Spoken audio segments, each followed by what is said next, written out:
Hello everyone, আসসালামু আলাইকুম। আপনারা সবাই কেমন আছেন গো? আমি ভালো আছি। প্রথমে আমি আপনাদেরকে দেখাবো ডেঙ্গা পাতা দিয়া সেফার ভর্তা। প্রথমে পাতাগুলা কড়ার মধ্যে দেয়া পানি দিয়ে সিদ্ধ করবাইন, লগে দিবাইন কাঁচামরিচ, আর হইছে রসুন, আর হইছে পেঁয়াজ দিয়া ডাইকা দিবেন। হয়ে গেলে দইয়ে রাখা সেফাগুলি দিয়া আবার ঢাকনা দিয়ে দেখা পরে এক নাগারে চামিচ দিয়া বাইরেতে থাকবেন। এটা কিন্তু বাইরানি ভর্তা বলে।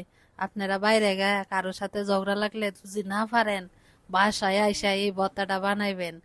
ইচ্ছা মতনে ভর্তাটা দিবেন, বাড়ি যত বাড়ি দিবেন ততই মজা হইব। এটা কিন্তু আমাদের কিশোরগঞ্জের সেফার ভর্তা, ডেঙ্গা পাতা সেফার ভর্তা। আপনারা বাসায় বানায় খান, খায়া বলবেন কেমন হয়েছে।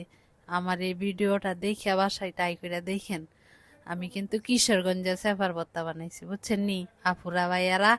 আজ এই পর্যন্ত, দেখা হবে অন্য কোনো ভিডিওতে। আল্লাহ হাফেজ।